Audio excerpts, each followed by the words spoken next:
Hello students, राजे इस video ਦੇ ਵਿੱਚ ਆਪਾਂ ਡੈਪਰੇਸ਼ਨ ਦਾ ਫਸਟ ਮੈਥਡ ਪਹਿਲਾਂ ਆਪਾਂ ਕਰਾਂਗੇ ਸਟ੍ਰੇਟ ਲਾਈਨ ਮੈਥਡ। ਉਹ ਨੂਮੈਰੀਕਲਸ ਕਿਵੇਂ ਹੁੰਦੇ ਆ ਆਪਾਂ ਪੜ੍ਹਦੇ ਹਾਂ। ਪਹਿਲਾਂ ਇੱਕ ਸਮ ਪੜ੍ਹਦੇ ਆ ਤੁਹਾਡੀ ਬੁੱਕ ਦੇ ਵਿੱਚੋਂ।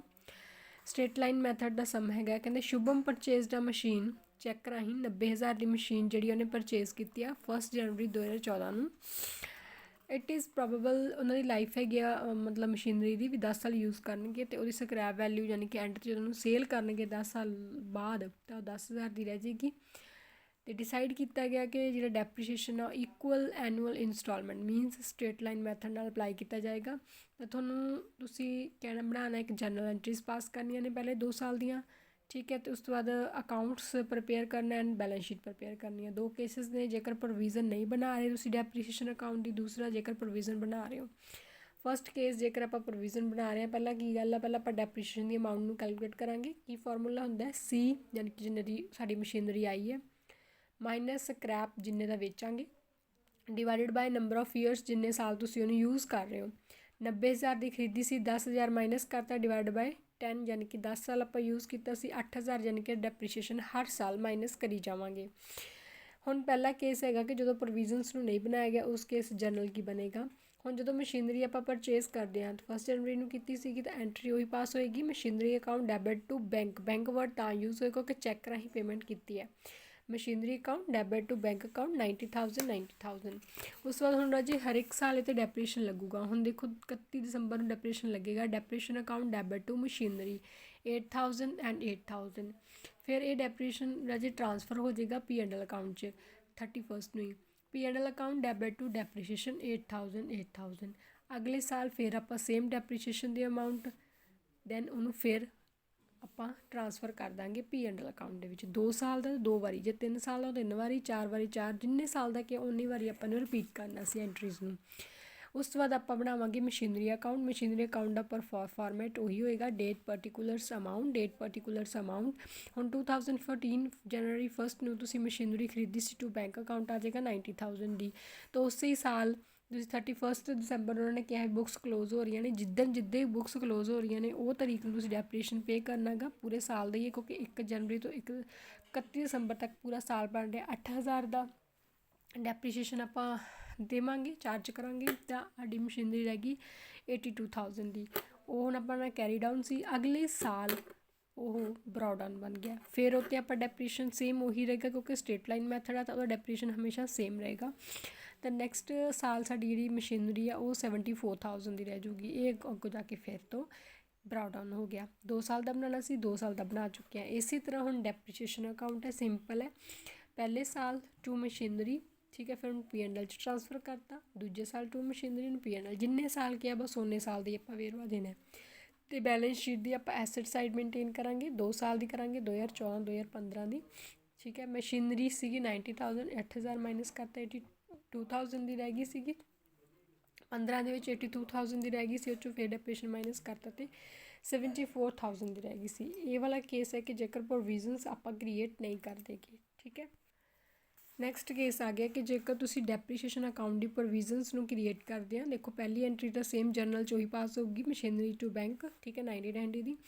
ਇੱਥੇ ਚੇਂਜ ਆਏਗਾ ਹੁਣ ਡੈਪਰੀਸ਼ੀਏਸ਼ਨ ਅਕਾਊਂਟ ਡੈਬਿਟ ਐਕਿਊਮੂਲੇਟਡ ਡੈਪਰੀਸ਼ੀਏਸ਼ਨ ਅਕਾਊਂਟ। ਇੱਥੇ ਤੁਸੀਂ ਪ੍ਰੋਵੀਜ਼ਨਸ ਨੂੰ ਮਤਲਬ ਆਪਾਂ ਪੂਰੇ ਸਾਲ ਜਿਹੜਾ ਵੀ ਸਾਲ ਦਾ ਡੈਪਰੀਸ਼ੀਏਸ਼ਨ ਉਹ ਪ੍ਰੋਵਾਈਡ ਕਰਵਾਤਾ, ਬਸ ਇੱਥੇ ਮਸ਼ੀਨਰੀ ਨਹੀਂ ਆਉਣਾ ਹੈਗਾ ਅਤੇ ਐਕਿਊਮੂਲੇਟਡ ਡੈਪਰੀਸ਼ੀਏਸ਼ਨ ਅਕਾਊਂਟ ਆ ਜਾਏਗਾ, ਠੀਕ ਹੈ। ਅਮਾਊਂਟ ਸੇਮ ਰਹੇਗੀ। ਫਿਰ ਤੁਸੀਂ P&L 'ਚ ਟ੍ਰਾਂਸਫਰ ਕਰ ਦੋਗੇ। ਫਿਰ ਉਹੀ ਐਂਟਰੀ, ਬਸ ਆਹ ਵਾਲੀ ਐਂਟਰੀ ਚੇਂਜ ਆਇਆ, ਤੁਸੀਂ ਤਾਂ ਮਸ਼ੀਨਰੀ ਨਹੀਂ, ਉਹਦੀ ਜਗ੍ਹਾ 'ਤੇ ਐਕਿਊਮੂਲੇਟਡ ਡੈਪਰੀਸ਼ੀਏਸ਼ਨ ਅਕਾਊਂਟ ਲਿਖੋਗੇ, ਠੀਕ ਹੈ ਜੀ। ਬਾਕੀ ਸਾਰਾ ਉਵੇਂ ਹੀ ਆ, 2 ਸਾਲ ਦਾ ਬਣਾਤਾ ਆਪਾਂ।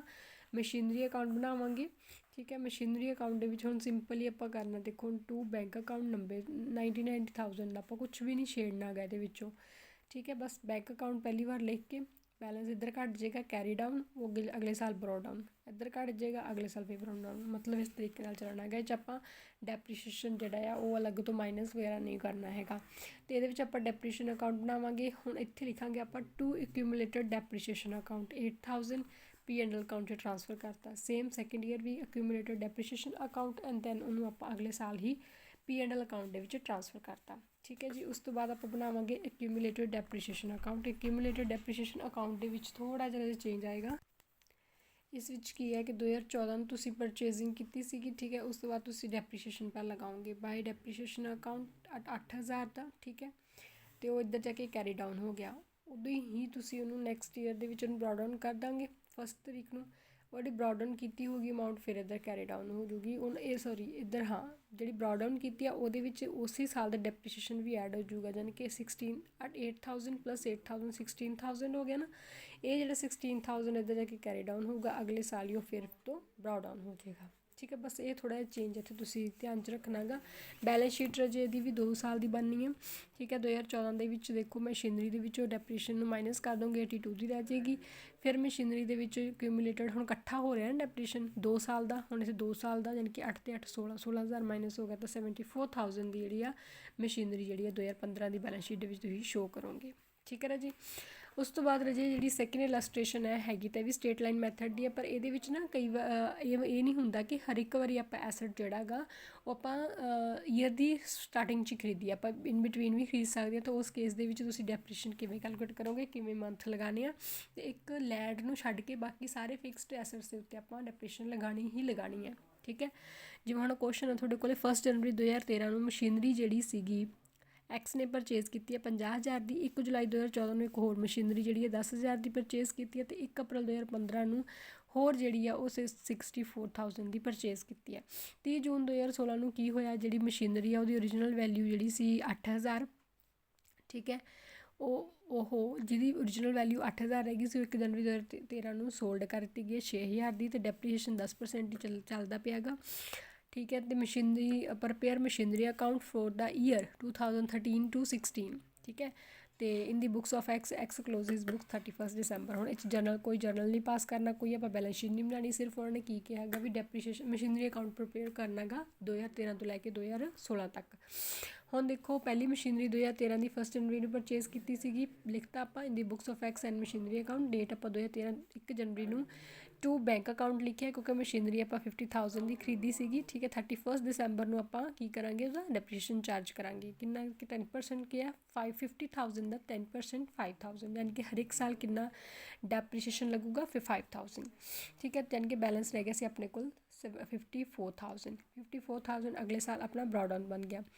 ਹੁਣ ਇੱਥੇ ਦੇਖੋ ਹੁਣ ਆਪਣਾ 2014 ਚੱਲਣ ਲੱਗ ਗਿਆ। 2014 ਦੇ ਵਿੱਚ ਕੋਈ ਹੋਰ ਮਸ਼ੀਨਰੀ ਲਈ ਹੈ। ਹਾਂਜੀ, 1 ਜੁਲਾਈ 2014 ਨੂੰ ਇੱਕ ਹੋਰ ਮਸ਼ੀਨਰੀ ਲਈ ਹੈ 10,000 ਦੀ। ਤੁਸੀਂ ਇੱਥੇ ਲਿਖੋਗੇ 1 ਜੁਲਾਈ।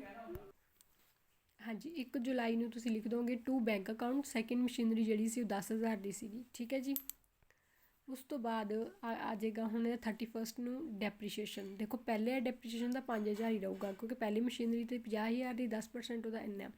ਦੂਸਰੀ ਮਸ਼ੀਨ 10,000 ਦੀ ਸੀ, ਉਹਦਾ ਵੀ 10%, ਪਰ ਤੁਸੀਂ ਇੱਥੋਂ ਹੁਣ ਮੰਥ ਕਾਊਂਟ ਕਰਨੇ ਆ ਜਿੰਨੀ ਤਰੀਕ ਤੋਂ ਮਸ਼ੀਨਰੀ ਪਰਚੇਜ਼ ਕੀਤੀ ਹੈ ਅਤੇ ਲਾਸਟ ਜਦੋਂ ਤੁਸੀਂ ਕਲੋਜ਼ ਕਰ ਰਹੇ ਹੋ ਬੁੱਕਸ ਨੂੰ।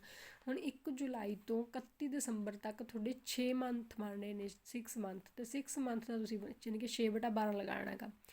10,000 ਦਾ 10% ਤਾਂ ਬਣਿਆ ਸੀ ਤੁਹਾਡਾ 1,000 ਰੁਪਈਆ। 1,000 ਦਾ 1000 ਗੁਣਾ 6/12 ਕੀਤਾ 500 ਰੁਪਈਆ ਡੈਪਰੀਸ਼ੀਏਸ਼ਨ, ਯਾਨੀ ਕਿ ਟੋਟਲ ਦੋਨਾਂ ਦਾ ਕਿੰਨਾ ਹੋ ਗਿਆ 5500। ਸਮਝ ਆਇਆ। ਫਿਰ ਇਹਨਾਂ ਦੋਨਾਂ ਨੂੰ ਪਲੱਸ ਕਰਕੇ ਇਹਨੂੰ ਮਾਈਨਸ ਕਰਕੇ ਆਪਣੇ ਕੋਲ ਬੈਲੈਂਸ ਕੈਰੀ ਡਾਊਨ ਰਹਿ ਗਿਆ ਸੀ 49,500, ਜਿਹੜਾ ਕਿ ਅਗਲੇ ਸਾਲ ਦੇ ਵਿੱਚ ਉਹ ਬਰੋਡ ਡਾਊਨ ਹੋ ਗਿਆ। ਹੁਣ 2015 ਦੇ ਵਿੱਚ ਦੇਖੋ ਕੋਈ ਸੇਲ ਜਾਂ ਪਰਚੇਜ਼ ਹੋਈ ਹੈ। 2015 ਦੇ ਵਿੱਚ 1 ਅਪ੍ਰੈਲ ਨੂੰ ਇੱਕ ਹੋਰ 6400 ਦੀ ਮਸ਼ੀਨ ਲਿਆਂਦੀ ਗਈ ਆ। ਹੁਣ 1 ਅਪ੍ਰੈਲ ਨੂੰ 6400 ਦੀ ਮਸ਼ੀਨ ਪਾਤੀ ਆਪਾਂ।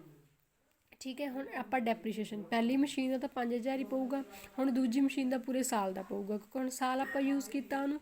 ਤੀਜੀ ਜਿਹੜੀ 6400 ਵਾਲੀ ਮਸ਼ੀਨ ਲਈ ਸੀ ਉਹ ਕਿੰਨੇ ਮੰਥ ਬਣੇ ਨੇ, ਦੇਖੋ 1 ਅਪ੍ਰੈਲ ਤੋਂ ਲੈ ਕੇ 31 ਦਸੰਬਰ ਤੱਕ 9 ਮੰਥ ਬਣੇ ਨੇ, ਯਾਨੀ ਕਿ 6400 ਦਾ 10% 640 ਬਣੂਗਾ। ਠੀਕ ਹੈ, 640 ਨੂੰ ਗੁਣਾ 9/12 ਕੀਤਾ ਤਾਂ 480 ਰੁਪਈਏ। ਤਿੰਨਾਂ ਨੂੰ ਪਲੱਸ ਕਰਕੇ ਆਪਣੇ ਕੋਲ ਡੈਪਰੀਸ਼ੀਏਸ਼ਨ ਆ ਗਿਆ 6480 ਰੁਪਏ, ਯਾਨੀ ਕਿ 6,480 ਰੁਪੀਜ਼। ਤਾਂ ਇਹਨਾਂ ਦਾ ਪਲੱਸ ਕਰਕੇ ਇਹਨੂੰ ਮਾਈਨਸ ਕਰਕੇ ਆਪਣੇ ਕੋਲ ਬੈਲੈਂਸ ਜਿਹੜਾ ਕੈਰੀ ਡਾਊਨ ਆ 49,420 ਆ ਗਿਆ। ਨੈਕਸਟ 2016 ਦੇ ਵਿੱਚ ਦੇਖੋ ਰਾਜੇ, 2016 ਦੇ ਵਿੱਚ ਮਸ਼ੀਨਰੀ ਕੋਈ ਖਰੀਦੀ ਜਾਂ ਪਰਚੇਜ਼ ਕੀਤੀ ਹੈ। ਆਹ ਦੇਖੋ 30 ਜੂਨ 2016 ਨੂੰ ਜਿਹੜੀ ਮਸ਼ੀਨਰੀ ਦੀ ਜਿਹੜੀ 8,000 ਵੈਲਿਊ ਰਹਿ ਗਈ ਸੀਗੀ। ਠੀਕ ਹੈ, ਉਹਨੂੰ ਤੁਸੀਂ ਮਤਲਬ 1 ਜਨਵਰੀ 2013 ਨੂੰ ਜਿਹਨੂੰ ਖਰੀਦੀ ਸੀਗੀ 1 ਜਨਵਰੀ 2013 ਜਿਹੜੀ ਪਹਿਲੀ ਮਸ਼ੀਨ ਖਰੀਦੀ ਸੀ ਉਹ ਹੁਣ 8,000 ਦੀ ਰਹਿ ਗਈ, ਅਤੇ ਉਹਨੂੰ ਤੁਸੀਂ 6,000 ਦੇ ਵਿੱਚ ਕੀ ਕਰਤਾ, ਵੇਚਤਾ।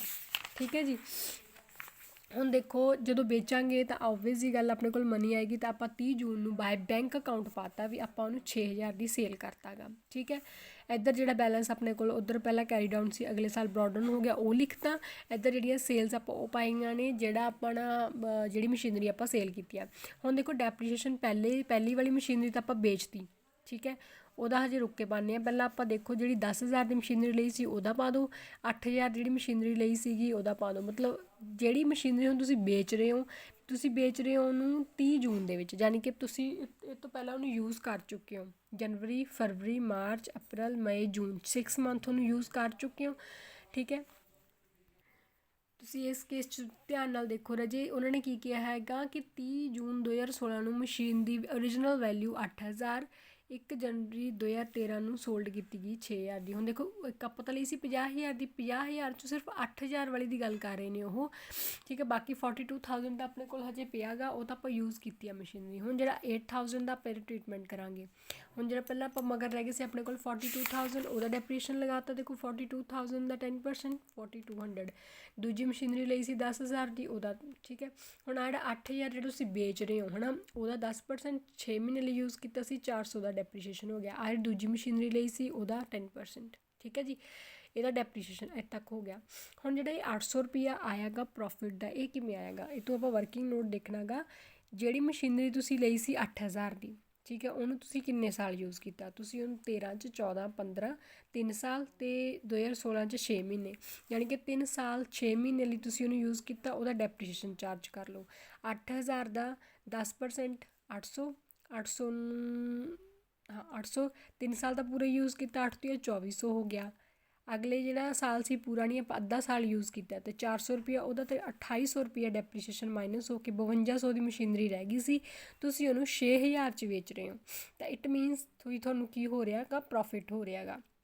ਜੇਕਰ ਪ੍ਰੋਫਿਟ ਹੋਊਗਾ ਤਾਂ ਆਪਾਂ ਇੱਧਰ ਪਾਵਾਂਗੇ ਉਸੇ ਤਰੀਕ ਨੂੰ ਜਿੰਨੀ ਤਰੀਕ ਨੂੰ ਤੁਸੀਂ ਮਸ਼ੀਨਰੀ ਨੂੰ ਵੇਚ ਰਹੇ ਹੋ।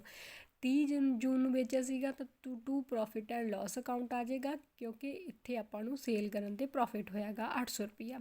ਜੇ ਲੋਸ ਹੋਇਆ ਹੁੰਦਾ ਰਾਜੇ, ਫਿਰ ਲੋਸ ਤੁਸੀਂ ਬਾਏ ਵਾਲੀ ਸਾਈਡ ਸ਼ੋ ਕਰਨਾ ਸੀਗਾ। ਕਲੀਅਰ ਹੈ? ਹੁਣ ਤੁਸੀਂ ਇਹਦਾ ਟੋਟਲ ਕਰੋ, ਇਹਨਾਂ ਨੂੰ ਮਾਈਨਸ ਕਰਕੇ ਇੱਧਰ ਜਿਹੜਾ ਕੈਰੀ ਡਾਊਨ ਰਹਿ ਜਾਊਗਾ। ਜਿਵੇਂ ਇੱਥੇ ਰਹਿ ਗਿਆ 37,980, ਇੱਧਰ ਕੈਰੀ ਡਾਊਨ ਅਗਲੇ ਸਾਲ ਜਾ ਕੇ ਉਹਦਾ ਬਰੋਟ ਡਾਊਨ ਹੋ ਜਾਏਗਾ।